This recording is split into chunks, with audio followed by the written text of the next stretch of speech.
All right, on Friday, I taught you guys how to do inclined planes. As a review, an inclined plane looks like this, and the types of problems that we're going to be doing, it will always be in this direction. And to solve inclined plane problems, we do it the same way we've been doing all force problems. And the reason that we're solving inclined plane problems because we're on Newton's law and we're talking about the acceleration that this object is sliding down the inclined plane. We're going to be talking about two situations, one when there's not friction and then one when there's friction. So the first step when you do these problems is to read the problem, and you have to think about what's going on. Is it sliding down the inclined plane? Is it not sliding and just standing still? Is there friction? Is there not friction? Remember that if it's not sliding, the acceleration is 0 because it's not moving. If it's sliding with a constant velocity, which means you're moving at the same speed, then the acceleration is also 0 because you're not accelerating or you're not decelerating. So keep those things in mind.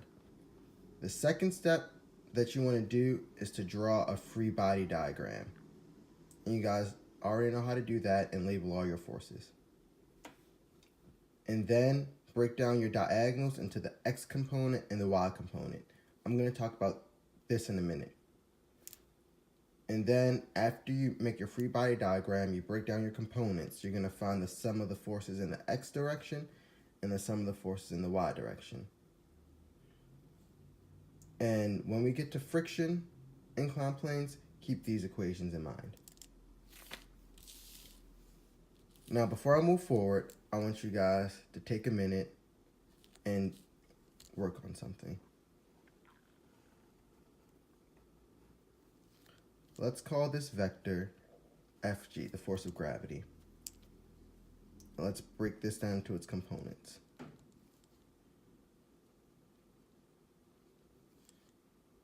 And I'm going to label this angle, where this is going to be our x component of gravity, and this is going to be our y component of gravity. Now, beforehand, when we did vectors, the x component was always cosine, and the y component was always sine. But now, it's flipped, because if we look at our trigonometric identities, and we take cosine of that angle is, remember SOHCAHTOA,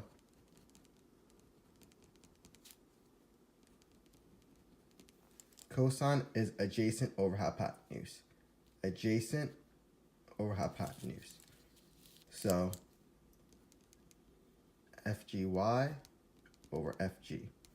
Solving for this y component, we get that the y component is FG cosine the angle. Box this in. Please keep this in mind, because this is very different from what we did before, where the y component was sine. Now the y component is cosine. Doing the same thing, the sine of that angle is equal to the x component over the force of gravity. Solving for the x component, we get Fg sine the angle.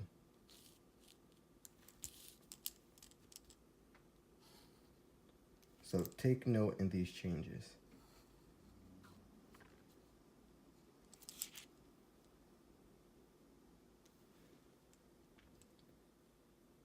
And it says the same thing right here. The y component is cosine, and then the x component is sine. And I'm going to get to why it's angled like this in a minute. But let's first go through a practice problem.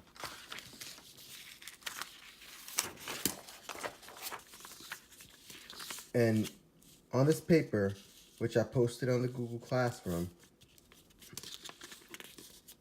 has all the problems on there. And this template gives you the steps to help guide you through the problem. So this question says a 26 kilogram box slides down frictionless slope that is inclined at 22.6 degrees. What is the rate of acceleration? So let's draw a picture. We have a slope.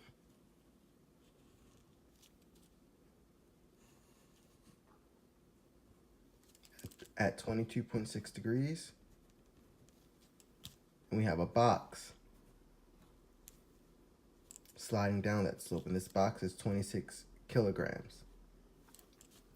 So that's the scenario. And it asks, what is the rate of acceleration? Now, like I said, the first thing you want to do is read the problem and figure out what's going on. So think about, is it not moving? Is it moving with a constant velocity, or is it accelerating? And in this problem, since we're solving for the acceleration, it has to be accelerating. So let's circle that. And I'm going to do my free body diagram on the picture just to help you guys out. Now, all of you pay very close attention to this next step, because this step is extremely important and what makes solving these types of problems difficult. But if you get this step, you should have no problem solving them. So for inclined planes, instead of our y-axis being this way and our x-axis being this way, we're changing it to account for the way it's sliding. So no longer is x and y that way. Now I'm going to reorient the x and y axis to be like this. So that's x and that's y. So anything in this direction is x, and anything in this direction is y. X, y. So now let's draw our free body diagram.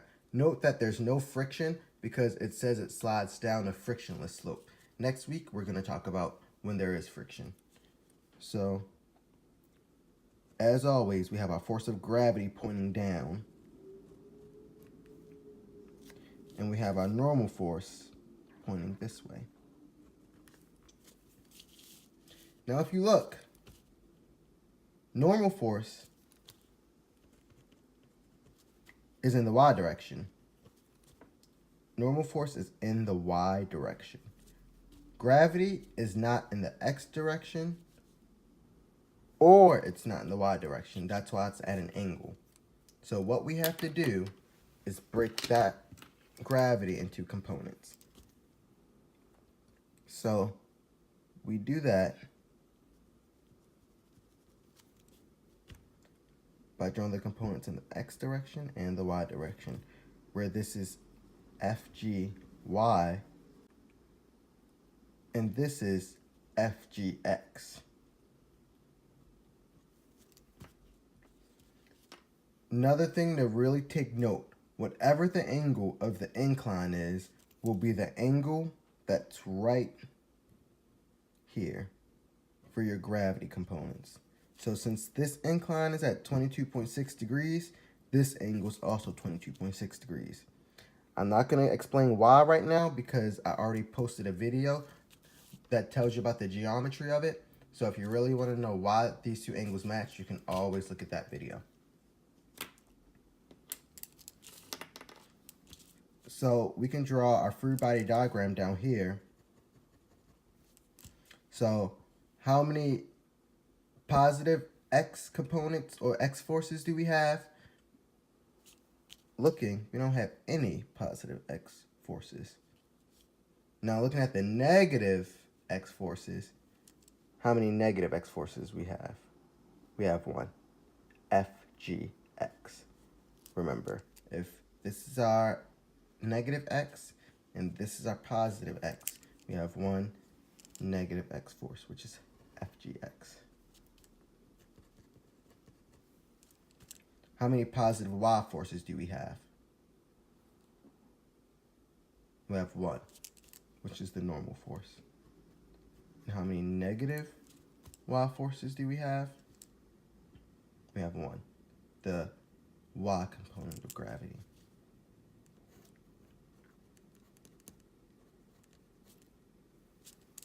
Now, make sure when you guys do your free body diagram or you look at gravity up here, gravity should always be pointing directly down. Don't have gravity pointing this way. It's not going to be pointing the opposite direction of normal force now. It's going to be pointing down. And remember, I suggest that you guys always break gravity down into its components up here because it'll help you draw your free body diagram down here.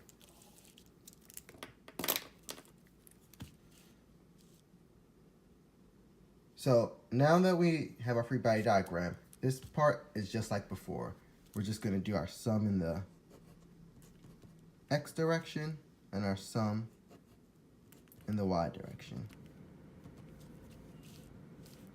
And take a minute, if we are sliding down the incline or the slope this way, which way are we accelerating? In the x direction. So the sum of the forces in the x direction should be equal to ma, and the sum of the forces in the y direction should be 0 because we're not accelerating in the y direction. So the sum of the forces in the x direction are negative Fgx is equal to ma, mass times acceleration, and then sum of the forces in the y direction, Fn minus Fgy is equal to 0. And remember, we're solving for acceleration in this problem. So we need to know what negative Fgx is. And if you recall, one of the first things I did for this video was to show you that now the x component is Fg sine theta, and the y component is the force of gravity cosine theta. And for frictionless inclines, we don't have to use this equation because we're looking for acceleration. So using the first equation,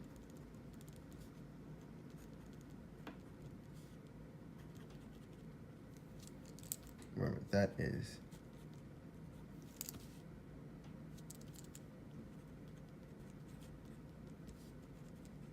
in order to solve this, we need to know what Fg is. Remember, Fg is equal to mg, so it's equal to the 26 kilograms times the 9.8 meters per second squared, because remember, that's a constant, the acceleration of gravity.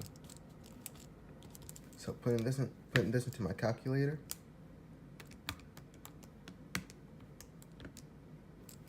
we get 254.8 newtons. So we get negative 254.8 sine, what was the angle? 22.6 equals mass times acceleration. The mass was 26, and the acceleration is what we're solving for. Putting this left hand side into my calculator, and please, please, please do not forget these negative signs. I'm going to explain those negatives in a minute.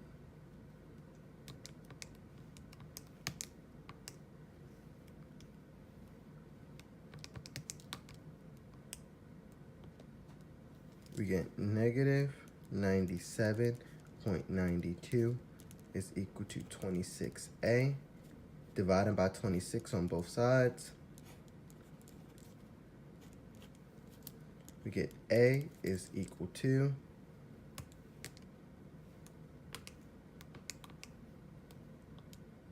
negative 3.77 meters per second squared. Let's box that in. So what that tells me is that this box is accelerating 3.77 meters per second squared in the negative x direction, and that's why it's negative. It's sliding in the negative x direction. And last thing before I go, I want to tell you that gravity points down, and there's two components. The x component of gravity is responsible for pushing this box down the incline. This component is what pushes it down. The y component of gravity balances out the normal force and keeps it on the surface. So gravity not only holds it down, but the X component pushes it down, and that's why it moves. All right. I hope this video was helpful. Have a good weekend.